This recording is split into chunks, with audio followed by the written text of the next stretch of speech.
GO number 29 పై మనతో మాట్లాడడానికి professor గాలి వినోద్ కుమార్ ఉన్నారు. సార్ ఏంటి జీవో నెంబర్ 29 రగడ బాగా జరుగుతుంది కదా, ఆల్రెడీ అభ్యర్థులు ఇప్పటికి చాలా ఆందోళన ఉన్నారు, ఎగ్జామ్ జరగాయని.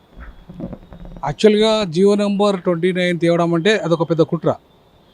ఎందుకంటే టీఆర్ఎస్ ప్రభుత్వము జియో నెంబర్ 55 ద్వారా అది హారిజాంటల్ కాకుండా వర్టికల్ రిజర్వేషన్ అమలు చేసింది. అంటే బీసీ ఎస్సీ ఎస్టీలకు ఎవరికి జనాభా ప్రకారంగా వాళ్ళ రిజర్వేషన్స్ ఎప్పటి నుండి అయితే ఉన్నాయో ఆ రకంగా వాళ్ళ రిజర్వేషన్ల జనాభా ప్రకారంగా వాళ్ళకి వస్తాయి. అట్లా కాకుండా ఏం చేశాడంటే హారిజాంటల్ తీసుకొచ్చేసి వర్టికల్గా ఉన్న రిజర్వేషన్లను కాస్త చేసేసి 50% సీలింగ్ మీకు ఇంత అని పెట్టేసి వీళ్ళను ఓపెన్లో రానిస్తలేడు. అంతకుముందేమో బీసీ ఎస్సీ ఎస్టీలు కూడా ఓపెన్లో వచ్చేది. అంటే 10% ఈడబ్ల్యూఎస్ కాగా 40% ఓపెన్లో ఉన్నది కదా. ఆ 40% ఓపెన్లో వీళ్ళు వచ్చేటోళ్ళు.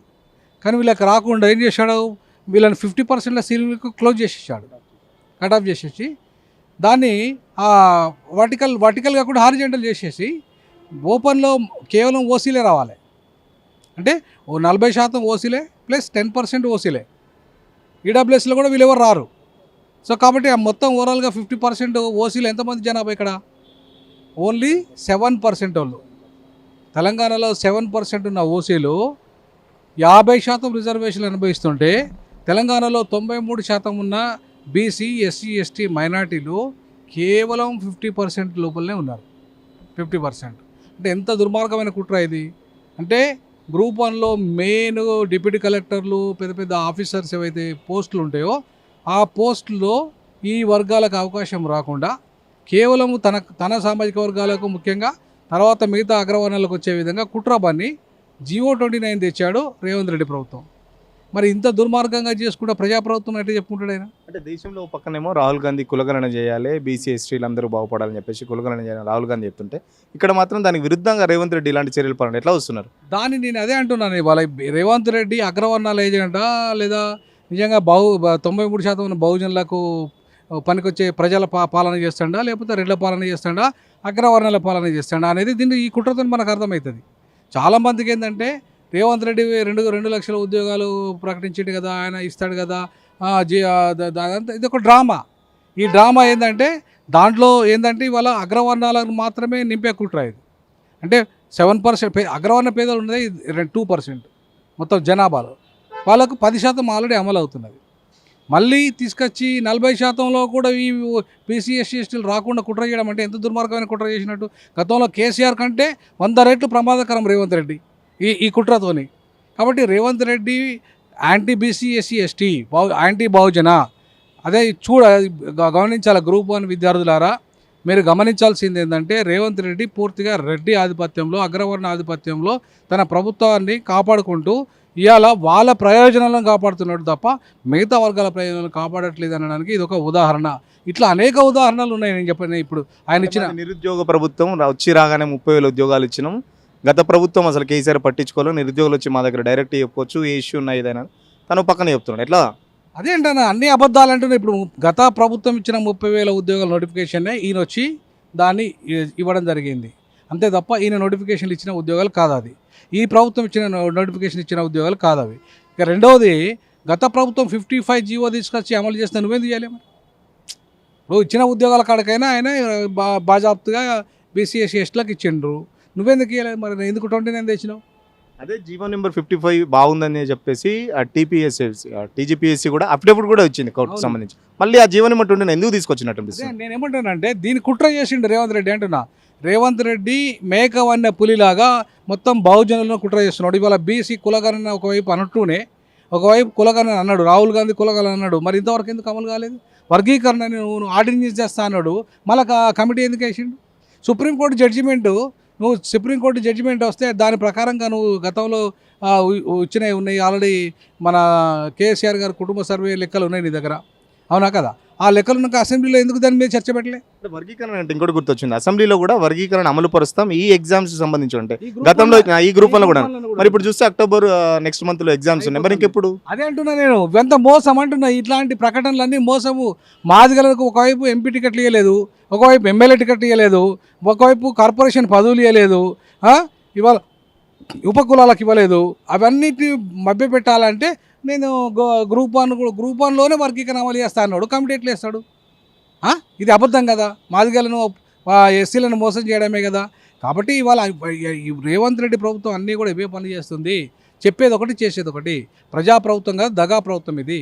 సో ఈ దగా ప్రభుత్వాన్ని గతంలో ప్రభుత్వం కంటే కూడా పెద్ద దగా ఇది. అంటే ఇంత జరుగుతున్న మేధావులు మీలాంటి మేధావులు కానీ ఎందుకు ఇంత మౌనం వహిస్తున్నారు? గతంలో ప్రభుత్వం మీద చాలా దుమ్మెత్తిపోసారు, వ్యతిరేక విధానాలను ఆ మేధావులు ఎప్పుడు ఖండించుకుంటూ వచ్చారు. బట్ ఈ 9 నెలల నుంచి చాలా వ్యతిరేక విధానాలను మేధావులు మాత్రం ఎందుకు మౌనంగా చూస్తున్నారు? నేనైతే మౌనంగా లేనండి, నేను మొదటి నుండి మౌనంగా లేను, ఈరోజు కూడా మౌనంగా లేను, గత ప్రభుత్వాలు కూడా మౌనంగా లేను.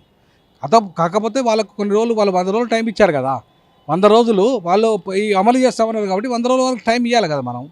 సో 100 రోజుల వరకు చూసాం. సో 100 రోజుల్లో అది ప్రజాపాలన కాదు, దగాపాలన అనేది అర్థమైపోయింది. కాబట్టి ఖచ్చితంగా రేవంత్ రెడ్డి ప్రభుత్వం మీద యుద్ధం ప్రకటించాల్సిందే. మేధావి వర్గమైనా, నిరుద్యోగులైనా, మహిళలైనా, బీసీలైనా, ఎస్సీ ఎస్టీలైనా ఖచ్చితంగా యుద్ధం ప్రకటించాల్సిందే. ప్రకటిస్తే తప్ప వాళ్ళకి న్యాయం జరగదు. గత ప్రభుత్వంలోనే మనం తెలంగాణ ప్రభుత్వం అని చెప్పేసి మనకి న్యాయం జరగలేదని చెప్పేసి రేవంత్ రెడ్డి ప్రభుత్వాన్ని నిరుద్యోగులు తీసుకున్నారు. నిరుద్యోగులు మేజర్గా ఇవాళ కీలక భూమిక పోషిస్తే నిరుద్యోగులకు పూర్తి దగా జరిగింది. ఆ దగాను ఇవాళ ప్రశ్నించే వాళ్ళు లేకుండా ఇవాళ వాళ్ళని ఎగ్జామ్స్ ఉన్నాయి కాబట్టి వాళ్ళు కొంత సైలెంట్గా ఉండొచ్చు కాక, కానీ పరీక్షల తర్వాత నిరుద్యోగులు ఖచ్చితంగా యుద్ధం మళ్ళీ మొదలు పెడతారు, దాంట్లో సవాలే లేదు. ఈ మేధావులు, కొంతమంది మేధావులు ఎవరైతే ఉన్నారో, కొంతమంది మేధావులు వాళ్ళు ఆ మేత తినుకుంటా ఇవాళ సైలెంట్గా ఉన్నారు. నేను ఆ మేధావులను ఒకటే ప్రశ్న వేయదలుచుకున్నా. గత ప్రభుత్వంలో మీరే మేధావులుగా ఆయనను పొగిడినరు, ఆయన అన్యాయాలు చేస్తాడు కూడా పొగిడి ఆయన దగ్గర పదులు తిన్నారు, పైసలు తిన్నారు, అన్ని అవకాశాలు పొందిరు. ఈ ప్రభుత్వం కనుక చిన్న సంఖ్యలో చేరింది, మళ్ళీ అదే మేధావులు మళ్ళీ పదవులు పొందిర్రు. మరి మేధావులు అనేటువంటి బాబాసాహెబ్ అంబేద్కర్ ఏదన్నా ఎవరైనా తప్పు చేస్తే తప్పంతా మేధావులు అన్నాడు. ఒక ప్రభుత్వాలు తప్పు చేస్తే ఎవరు తప్పు అన్నాడు? మేధావులు తప్పు అన్నాడు. ఎందుకంటే మేధావుల మౌనము ఆ ప్రభుత్వాల తప్పును సమర్థించినట్టయితే. కాబట్టి ఇవాళ ప్రభుత్వాల తప్పులను సమర్థిస్తారా మీరు? మరి మీరు మేధావులు ఎట్లయితారు?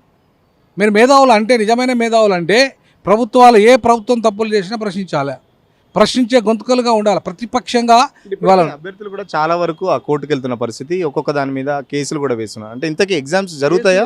కేసులు అది వేస్తే బెంచ్ మీదకి రావాలి కదండి, బెంచ్ మీదకి రానిస్తారా? కేసులను బెంచ్ మీదకి రానిస్తే కదా కేసులలో న్యాయం ఉందా లేదా అని అర్థమయ్యేది.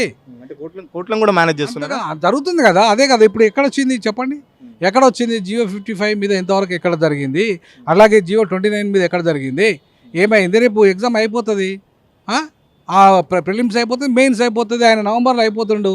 ఎవరు? అవినీతి కుంభకోణాలు చేసిన గత డీజీపీ అవినీతి కుంభకోణాల భాగమే కదా.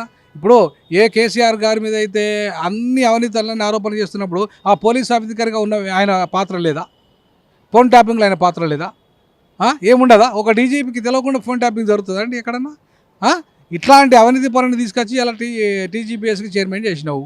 మరి టీజీపీఎస్ చైర్మన్ చేసి ఆయన నవంబర్లో ఆయన రిటైర్మెంట్ ఉన్నది. ఇక నీకు ఎవరు దొరకలే అని, అంత సమర్థుడు దొరకలే, అంత నీతిమంతుడు దొరకలే నీకు, అంత చదువుకున్నవాడు దొరకలే నీకు.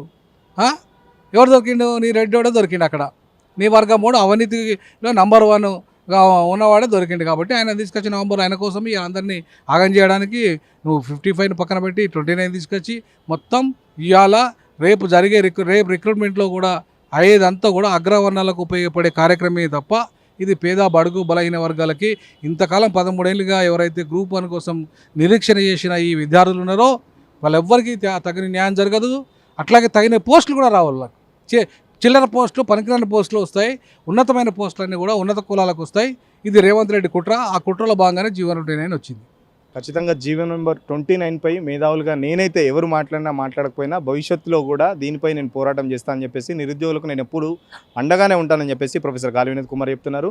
ఇది రేవంత్ రెడ్డి ఖచ్చితంగా ఇది ప్రజాపాలన కాదు, దగాపాలన అని చెప్పేసి గతంలో నిరుద్యోగులను వాడుకొని ప్రభుత్వంలోకి వచ్చిన తర్వాత ఇప్పుడు అదే నిరుద్యోగుల్ని రేవంత్ రెడ్డి నట్టేట ముంచుతున్నాడని చెప్పేసి ప్రొఫెసర్ గాలి వినోద్ కుమార్ ఆరోపిస్తున్న పరిస్థితి.